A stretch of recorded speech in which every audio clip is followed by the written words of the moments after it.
Olá pessoas, mais um vídeo do canal PitsMap. E como eu falei no vídeo anterior, né, TDAH, hoje é outro vídeo off-topic, né, falando sobre o autismo. O autismo, né, assim, ele tá sendo bastante discutido, né, hoje em dia. Só que na maioria das vezes ele é discutido por pais de autistas, né, por médicos, né, psiquiatra, neurologista, psicólogos. É importante uma pessoa especializada em autismo, né, falar sobre isso. Também os pais de autistas, porque assim, não é fácil cuidar de crianças neurodivergentes. Mas, assim, quase nunca tem uma pessoa autista falando sobre o próprio transtorno. Seria o mais importante, né? O que as pessoas mais deveriam ouvir. Bom, mas então, o que seria o autismo? Bom, as principais características do autismo seria a dificuldade com interações sociais, verbais ou não verbais. Então, por exemplo, você conversar mesmo, né, com a pessoa, tipo, interações verbais ou não verbais. Por exemplo, alguma coisa que a pessoa deixa no ar, assim, porque já era pra você ter entendido por algum motivo, alguma expressão que ela fez, o modo como a pessoa falou, e que entra já na segunda característica, que é as habilidades sociais. Porque assim, a dificuldade com interações sociais pode acontecer de várias maneiras, só que a habilidade social é aquela habilidade que você tem de notar as nuances, interações sociais, como por exemplo quando falam que autista não entende ironia ou sarcasmo. Então, a gente tem mais dificuldade para entender ironia e sarcasmo. Não quer dizer que a gente nunca vai entender, sabe? Às vezes fica meio óbvio, assim, quando tá muito... Assim, a pessoa usa um tom, assim, muito discrepante, dá pra perceber nitidamente que é diferente, normalmente a gente consegue perceber. Ou então quando a pessoa fala alguma coisa muito absurda. Tipo, normalmente é assim que eu percebo o sarcasmo. A pessoa fala alguma coisa muito absurda, assim, muito fora da casinha, eu falo, tá, ela deve estar sendo sarcástico. Apesar de que hoje em dia o absurdo tá ficando cada vez mais normal. Essa estratégia já não tá mais dando certo. É uma terceira coisa que é os movimentos e interesses restritos e repetitivos. Então, por exemplo, extintores. É uma coisa que a gente usa bastante para se autorregular. Acho que o mais famoso é o fidget spinner, né? Esse daqui é um fidget spinner cúbico, mas ele funciona do mesmo jeito. A vantagem é que dá pra usar com uma mão. Assim, além dos movimentos repetidos, né, os interesses repetitivos também. Então, por exemplo, comer sempre a mesma comida, ver repetidas vezes a mesma série ou filme. E o hiperfoco, né, que é um interesse muito grande em alguma coisa. Então, assim, tem os hiperfocos que assim, o pessoal mais conhece, né, que é o dinossauro. Acho que o de dinossauro é de longe assim, o mais famoso. No meu caso, tem alguns hiperfocos que é desde criança, né, foi a minha vida inteira, que é jogos e ciência. E aí tem alguns que vêm e vão, né? Tipo alguns que é bastante recente. Eu tá lendo sobre neurodivergência, né? Tanto é que eu estou fazendo esse vídeo agora. Mas isso também tá meio ligado, assim, né, com ciência. Não foge muito disso. Mas assim, falando sobre hiperfocos e sobre os fidget toys e tal, vocês devem ter percebido que isso é uma semelhança que autistas têm com o TDAH. E não é só isso, é muita coisa que autista assim, é semelhante com o TDAH. É tanta coisa que existem pesquisas para saber se autismo e TDAH não seriam manifestações diferentes do mesmo transtorno. Mas, assim, existem pesquisas, tá, gente? Não tô dizendo que é, mas, assim, é muito parecido. Mas é de se esperar, já que os dois são transtornos do neurodesenvolvimento. Tanto é que no CID-11, eles estão no mesmo capítulo lá de transtornos do neurodesenvolvimento. E é muito comum ter os dois. Os que vão mais baixo, assim, normalmente botam uma relação de 30%. E os mais altos de 80%. Então, fica qual que eu confio. Mas assim, pegando no meio, vai, uns 50% de cada um, ou mesmo 30%, vai, colocar no mais baixo, ainda é uma relação muito alta entre os dois. E aí tem hipossensibilidade, né, em algumas partes, e hipersensibilidade em outras. Então, assim, às vezes, por exemplo, você tem hipersensibilidade auditiva, sabe, você escuta o barulho da eletricidade dentro da parede, às vezes é nesse nível mesmo, e hipossensibilidade em outro sentido, então você não consegue sentir o cheiro de quase nada, sabe? Às vezes você tem que colocar comida perto do nariz assim pra sentir o cheiro. Então, assim, às vezes é hipersensibilidade em um ponto, hipossensibilidade em outro. Então, às vezes até no mesmo sentido, né? Você tem hipossensibilidade no braço e hipersensibilidade nas pernas. Assim, gente, é hipersensibilidade e hipossensibilidade, né? É uma coisa que a gente tem em comum com o TDAH. E às vezes tem também alguns atrasos motores e na fala. Eu comecei a falar, por exemplo, com 2 anos de idade, o que seria, assim, um atraso na fala, né? Assim, a gente começa... Porque, assim, eu nem balbuciava antes, nem nada. Comecei com 2 anos de idade, o que seria um atraso. Só que eu já comecei a falar certinho, sabe? Eu não falava as coisas errado, eu não ficava balbuciando, por exemplo, tal. Então, assim, por um lado foi um atraso, pelo outro meio que, sei lá, recuperei o tempo perdido. E a parte motora, a coordenação motora fina, assim, é um negócio que eu... A minha letra, por exemplo, eu tinha que fazer aula de caligrafia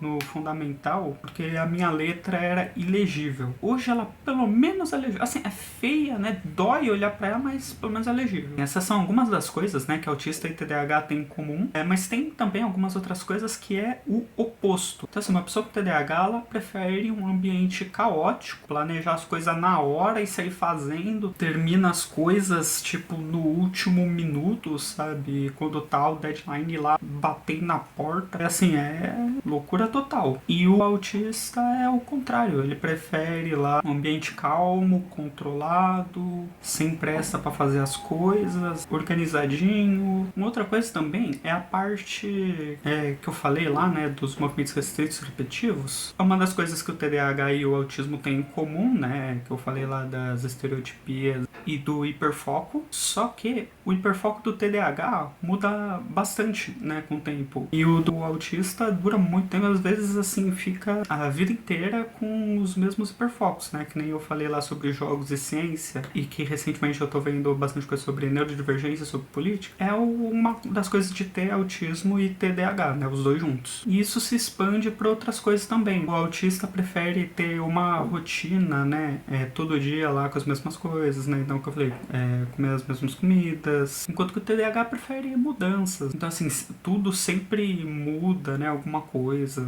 Ontem você fez alguma coisa, tem que fazer outra agora, e aí depois outra, e aí as coisas vão mudando, tudo, tal. Aí você planejou alguma coisa pra fazer e depois tá fazendo outra, e tá vendo tudo, tá improvisando o dia todo. Então, como é que é quando você tem autismo e TDAH, né? Porque, assim, se os dois tem umas coisas tão opostas, assim, tipo, os dois se cancelam e você não tem nada? Não, eles continuam lá, só que meio que brigando internamente, né? E aí, às vezes, algum deles vence. É igual falava a Alpe Montenegro, né? Que ela também é autista e TDAH. Ela falava que é como ser um cat dog. Pra quem lembra desse desenho, cat dog é um cachorro que, assim, vem assim o corpo dele e termina num gato. É um cachorro e um gato. Não, eu vou botar uma foto aqui, mas é um cachorro e um gato no mesmo corpo. Eles não têm cauda. A cauda de um é a cabeça do outro. E eles são extremos opostos, mas dividem o mesmo corpo. É tipo isso, você ser autista com TDAH. Tá dois opostos dentro da sua cabeça disputando quem que vai se sobressair. E aí, sei lá, você tá planejando lá o seu dia, tal, e tudo bonitinho. Não, é isso daqui que eu vou fazer. Chega o TDAH,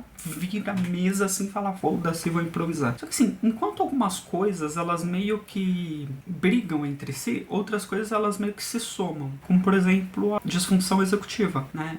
Eu falei um pouquinho sobre função executiva, né, no vídeo sobre TDAH. Só que assim, pelo que eu pude ver, é de longe assim que as pessoas autistas e TDAH mais têm dificuldade. Tipo, a maioria das pessoas que eu vi que era autista e TDAH tinha mais dificuldade com função executiva mesmo, né? Então, tipo, controlar impulso, filtrar estímulos externos ou mesmo internos. E assim, tinha uma pancada de coisas, né? Eu já falei sobre isso no vídeo sobre TDAH. Uma outra coisa também é que as pessoas acham que autista é sempre aquela pessoa tímida, né? Aquela pessoa antissocial que tá ali parada num canto, não conversa com ninguém. Só que não é bem assim. Às vezes tem autistas que são sociáveis e são sociáveis assim até demais. Então assim, tem aquela pessoa lá que fala até demais assim, as pessoas não aguentam mais ouvir ela falar. Principalmente se a gente vai falando sobre hiperfoco, né? Aí ferrou. Tem até um termo pra isso, né? Que se chama infodump, que é quando você começa a sobrecarregar a pessoa com informações sobre o seu hiperfoco, a pessoa já não aguenta mais te ouvir falando sobre isso. Só que assim, esses autistas mais sociáveis, eles normalmente passam debaixo do radar. Você vai lá ver assim, não, é isso, essa pessoa conversa com todo mundo, fala pelos cotovelos, tá sempre interagindo aí com as pessoas, não tem como ela ser autista, sendo que você vai ver as habilidades sociais dela, não é lá essas coisas. E a dificuldade sociedade, com interações sociais também acontece, só que às vezes sem a pessoa perceber, porque, novamente, ela não percebeu que às vezes as pessoas não estão afim mais de conversar, ou então interrompe as pessoas porque não era a vez dela de falar alguma coisa. Apesar de conversar bastante, interagir com todo mundo, ela tem essas dificuldades. Então essa pessoa precisaria de um olho mais atencioso, assim, pra perceber algumas nuances, tal, ver, não, essa pessoa é autista mesmo. E no vídeo anterior, né, eu tinha falado sobre personagens TDAH, né, assim, personagens bons TDAH, porque tem alguns que são uma desgraça. E com o autismo é um pouco mais complicado, porque tem muito mais personagens autistas, né, do que TDAH nos filmes e séries. Só que assim, mesmo proporcionalmente, tem muito personagem ruim de autismo, né, e isso contribui também para as pessoas terem uma imagem completamente errada do que é autismo, né. Bem, eu não posso falar do Sheldon, do The Big Bang Theory, ou do cara lá do Good Doctor, porque eu não assisti, mas eu assisti Uma Advogada Extraordinária, e assim, ela é uma personagem autista, mas ela é tão estereotipada, assim, que você fica... Sabe, ela meio que não tem nada além do autismo dela. E ela é meio que um DSM ambulante, porque ela meio que agrupa tudo que tem no autismo e, assim, é tão estereotipado que nenhum autista vai se identificar com aquilo. Nenhum talvez seja muita coisa, mas é muito difícil. Assim, tem uns personagens canônicos, né, que são bons. Por exemplo, a Symmetra, de Overwatch, a Queen, de Heartbreak High, o Newt Scamander, de Animais Fantásticos, e o Rick, do Rick and Morty. Agora, se eu falar sobre personagens que são headcanon, né, que é aquele personagem que, assim, ninguém afirmou que ele é autista, mas qualquer pessoa autista vai olhar e vai falar, não, esse cara é autista. Que é, por exemplo, a Luna Lovegood, de Harry Potter, o Ellie, do Death Note, o Aaron, da família Mitchell, ou o Mr. Bean, o Nico D'Angelo, de Percy Jackson e os Olimpianos. Pra quem só acompanha a série, ele ainda não apareceu. Só vai aparecer na terceira temporada. É um personagem que com certeza é autista. No começo, não fica tão óbvio. Na segunda série, né, os Heróis do Olimpo, começa a ter alguns capítulos dele, e você começa a ver a história do ponto de vista dele, né, você começa a ver mais as coisas dentro dele, você começa a perceber, não, com certeza ele é autista. E tem uma coisa que tem acontecido, que é um aumento de diagnóstico, né, de pessoas, tanto o TDAH, né, quanto o autismo, tá um aumento bem grande de pessoas recebendo o diagnóstico. Que tá todo mundo falando que é um exagero, que agora todo mundo é autista. Só que uma estimativa populacional, né, de quantas pessoas em uma população seriam autistas, que seriam TDAH, e essa estimativa vem diminuindo a cada ano, porque a gente começou a perceber muito mais coisa, principalmente com relação a autistas de nível 1.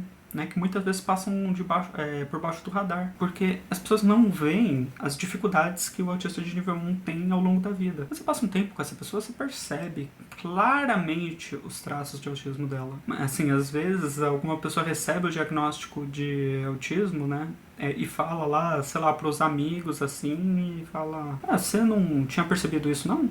Tipo, todo mundo viu que tava nítido, mas a própria pessoa não percebeu. E outra coisa, né, também, que estão falando, não, mas agora todo mundo é autista, mas assim, quem tá recebendo o diagnóstico, na maioria das vezes, são autistas adultos. Então, assim, não é que tá nascendo mais autista, que tá tendo uma epidemia de autista. É só que aquelas pessoas que passavam por debaixo do radar agora estão recebendo diagnóstico. E é também a mesma coisa que aconteceu as pessoas LGBT 10 anos atrás. Que o pessoal tava começando a falar lá, mas agora todo mundo é LGBT, tá na moda ser gay e não sei o que. Sendo que não, as pessoas simplesmente começaram a sair do armário, sabe? Falar, não, sou gay mesmo e é isso aí, vocês que aceitem. Hoje ainda tá acontecendo isso, né? De as pessoas falar, mas todo mundo é gay agora e não sei o que, tem que ter gay em tudo que é filme e tal, o mundo tá chato. O mundo tá chato mesmo, você não pode botar um personagem gay num filme que a galera começa a dar chilique. Mas assim, hoje já tá tendo mais informações, né, as pessoas já sabem melhor. Ainda tá muito ruim, mas tá melhor. Eu acho que assim, daqui 10 anos vai estar melhor para pessoas autistas e TDAHs, né. Uma outra coisa que autistas têm em comum com pessoas LGBT é que 12% das pessoas, né,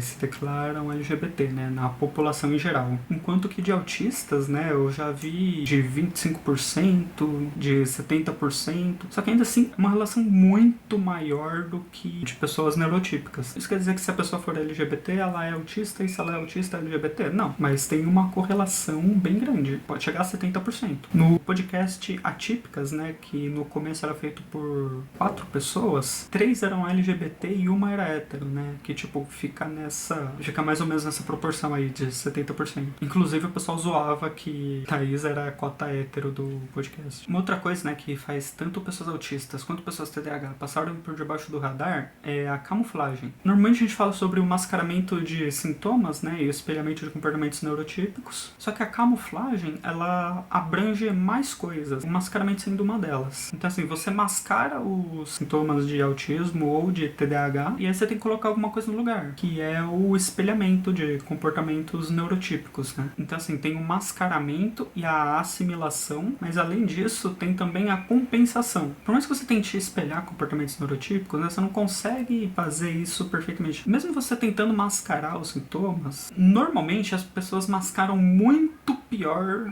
do que elas acham que mascaram. E aí a compensação vem de a pessoa estudar os comportamentos neurotípicos de vários lugares diferentes e agir de acordo com aquela forma nesses diferentes lugares. Então assim, ele vai ser uma pessoa com um certo grupo de amigos, uma outra pessoa com outro grupo de amigos, e aí fica aquela coisa assim que o próprio autista ou o próprio TDAH já não sabe mais qual que é o verdadeiro ele. Porque às vezes a gente passa a vida inteira ouvindo que é errado ser do jeito que a gente é, que a gente não pode fazer essas coisas, tipo, para de se mexer na cadeira, olha nos meus olhos quando eu falo com você, presta atenção no que eu tô falando, presta atenção na aula. A gente acaba camuflando o TDAH e o autismo sem nem perceber. Meio que começa a ficar mais natural pra gente com o tempo. E aí a gente já não sabe mais até onde vai a nossa máscara, até onde é nós mesmos. Você meio que vira aquele personagem que você criou pra você mesmo. E leva um tempo até você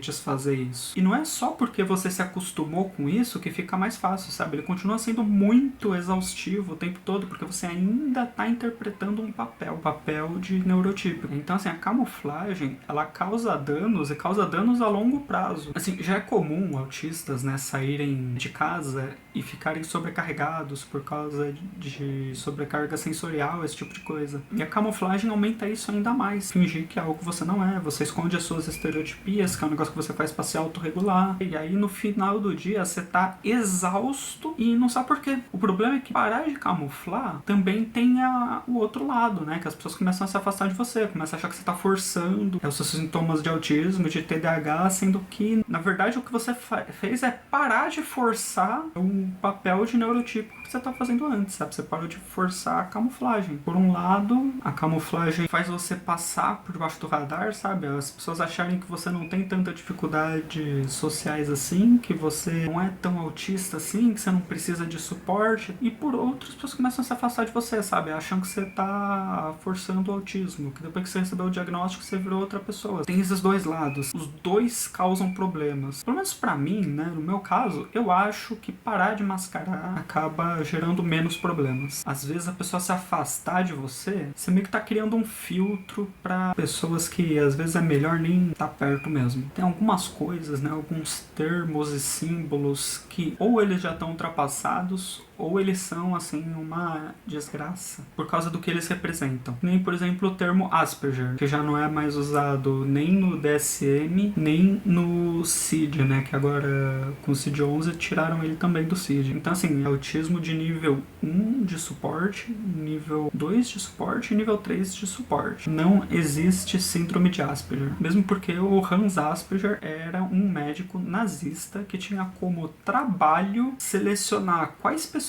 autistas tinham salvação e podiam ser consertadas e quais iam morrer. Quais que iam para os hospitais lá que faziam experimento com essas crianças, quais que iam morrer de fome, porque às vezes simplesmente paravam de alimentar e foda-se. Tipo, gente, era nesse nível o bagulho. Então assim, quando você dá um nome, alguma coisa, por exemplo, doença de Chagas foi em homenagem ao Carlos Chagas, né, que descobriu a doença, descobriu como tratar, como curar e tal, e é uma homenagem a ele. Normalmente eu não sou assim com termos, né, que nem falar, ah não, você tem que falar que é uma pessoa com autismo. Não, você tem que falar que é uma pessoa autista. Pra mim não faz diferença, mas assim, homenagear nazista não dá, né? Aí já é um termo que não dá pra ficar usando. E tem um outro também que é o tal do anjo azul, que fala lá, não, que as crianças autistas são puras, que elas são eternamente uma criança. Essas bobagens aí, né? Eu não sei nem por onde começar pra falar a bobagem que é esse tipo de coisa. Não, porque anjo só se o Elon Musk for o Lúcifer, né? Porque tem isso também, gente. Não é só porque a pessoa é autista que ela vai ser uma boa pessoa. O anjo azul, ele tem esse problema. Autismo é só com criança, quando você é adulto você deixa de ser autista, ou então que você vai ser sempre uma criança, vai ser sempre inocente, que não sabe de nada. É outra coisa que não faz o menor sentido, não tem o menor cabimento. Bom, a gente tem o Cipiteia, né? No caso de São Caetano, existe o cartão São Caetano, né? Aqui na cidade. E aí eles já aproveitaram e colocaram para pessoas autistas no cartão São Caetano o Cipiteia, né? Então tá escrito Cipiteia, cartão São Caetano. Então no caso do meu cartão São Caetano, ele já tá dizendo nele que eu sou autista. Eles usam o símbolo do quebra-cabeça com uma faixinha. Assim, esse símbolo aqui, ele ainda é um pouco mais recente, não é tão ruim quanto o primeiro, que era uma peça de quebra-cabeça com uma criança chorando nele. Assim, isso causou tanto problema que assim, ele é um problema até hoje. Porque o que acontece? Esse primeiro símbolo que eu vou colocar aqui ou aqui, sei lá, em algum lugar da tela, ele foi feito como uma representação do autismo, de que o autismo é um negócio confuso, como um quebra-cabeça, e que os autistas têm uma peça faltando e que você tem que usar essa peça para descobrir uma cura pro autismo. Tanto nível de coisa errada que tem nisso. Primeiro que o autismo não é doença, então não precisa de cura. É um transtorno, é uma deficiência, mas uma deficiência é um problema mais da sociedade do que da pessoa, né? Então a gente precisa de acessibilidade, a gente precisa de cura. Não, a gente não tem peça faltando. Pessoas autistas são completas por si mesmas. A gente não precisa de nenhuma peça a mais. E esse símbolo, ele também ajudou a reforçar o estereótipo de que só crianças são autistas e de que só meninos são autistas. Então, assim, mulheres são muito pouco diagnosticadas, porque ainda tem gente até hoje que acha que não existe mulher autista. No caso, estou falando de homens cis e mulheres cis, tá? Eu já vou explicar por quê. Mas, assim, a cada 4 homens que são diagnosticados com autismo, uma mulher é diagnosticada. É muito desproporcional. Assim, não tem nenhum motivo pra gente acreditar que seja mais comum em homens do que em mulheres. É só que as mulheres são menos diagnosticadas e ainda tem um segundo fator. A socialização de homens e de mulheres é diferente. O comportamento de homens e mulheres neurotípicos é criado para ser diferente mesmo, sabe? A gente cria eles para terem comportamentos diferentes. E com o autismo vai ser a mesma coisa. Mulheres autistas vão se comportar diferente de homens autistas, na maioria das vezes. Apesar de, com o tempo, essas diferenças irem ficando cada vez menores. Porque, como eu disse antes, o autismo se dá por dificuldades com as interações sociais. E isso inclui estereótipos de gênero. Tem coisas assim que você fala, isso é coisa de mulher, não, isso é coisa de menino, mulher não pode fazer isso. Pra autista isso não faz o menor sentido.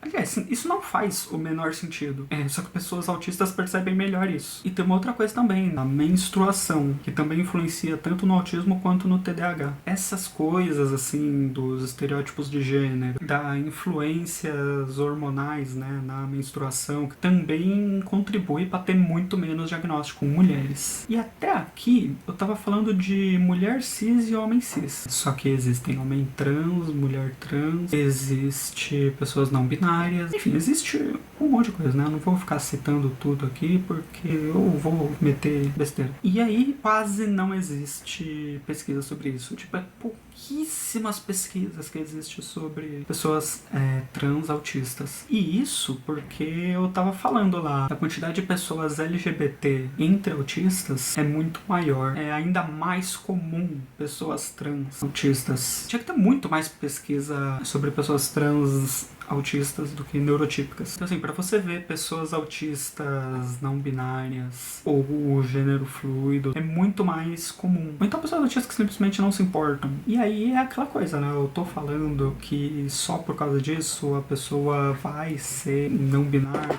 Não, só tô falando que isso é mais comum entre autistas. Inclusive vai ter autista que vai ficar insistindo em estereótipo de gênero e que vai ser um babaca mesmo, porque o autismo é uma coisa diversa, sabe? São pessoas sendo pessoas, só isso. Então assim, essa falta de pesquisa sobre pessoas trans contribui também para às vezes pessoas trans terem até mais dificuldade ao diagnóstico do que pessoas cis. E tem um terceiro fator, que eu ainda tô falando do raio da peça do quebra-cabeça, que é o de pessoas negras. Tanto o Anjo Azul quanto esse negócio do quebra-cabeça é sempre 100% das vezes que é uma pessoa branca. É sempre um menino branco cis. E aí, assim, pessoas negras já têm uma dificuldade maior para conseguir o diagnóstico por causa de racismo mesmo. Só que esse estereótipo de ser sempre uma criança branca sendo diagnosticada com autismo também influencia para ser mais difícil para pessoas negras conseguirem o diagnóstico. Então, assim, gente, se a pessoa for um ser humano, sabe, esse é o único requisito, você tem que considerar que talvez ela possa ser autista mesmo. É meio óbvio tá falando isso, mas às vezes tem que ser dito o óbvio. É por isso que, assim, a advogada extraordinária, né, apesar de ela ser estereótipo atrás de estereótipo de autismo, ela pelo menos quebra 3 estereótipos. O de homens, o de criança e o de pessoas brancas. Mas assim, tirando isso, o negócio é uma desgraça mesmo. Mas aí beleza, né? A peça do quebra-cabeça foi criada por pais de autistas capacitistas. Então você usa o quê? Tem esse daqui,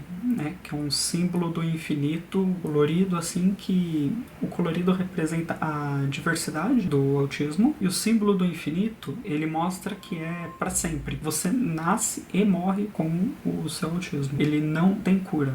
E é pra deixar isso bem claro. E assim, foi um símbolo que funcionou tão bem que muita gente quer usar assim pra ser símbolo de todas as neurodivergências, o que eu acho apropriado. Eu acho que devia ser usado mesmo, de uma forma mais abrangente. E além disso, tem também esse símbolo aqui. E desse lado eu tenho o do girassol, que é o símbolo das deficiências invisíveis. Ele foi criado por uma pessoa com lupus, se eu não me engano, e hoje ele é usado como símbolo de todas as deficiências invisíveis. Porque assim, gente, diferente do que as pessoas acham, não existe cara de autista. Você não sabe se uma pessoa autista só olhando pra ela. Você usa colar lá de identificação, né? Que no caso eu uso uma pulseira porque eu acho mais fácil de usar. E é mais discreto também. Nossa, eu acho melhor. E aí, tipo, as pessoas conseguem identificar que é uma pessoa autista. E aí, por que eu uso o símbolo do infinito se quase ninguém conhece ele e acham que o símbolo do quebra-cabeça é o correto? Justamente para mostrar para as pessoas que esse daqui é o símbolo correto.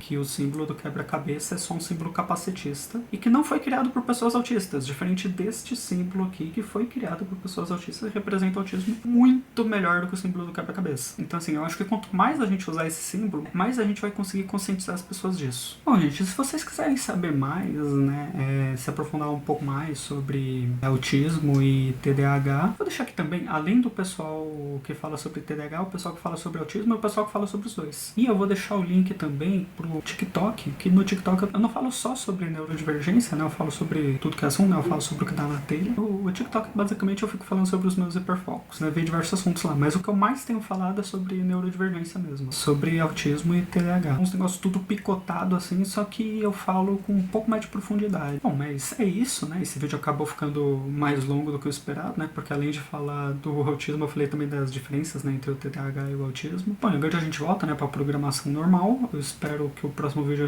eu consiga lançar mais rápido do que esse, né? Já que esse daqui eu estou gravando em janeiro, provavelmente vai ser em fevereiro. Então é isso, né? Eu espero que o próximo eu consiga lançar mais rápido do que depois de 6 meses, né? Então é isso, até mais.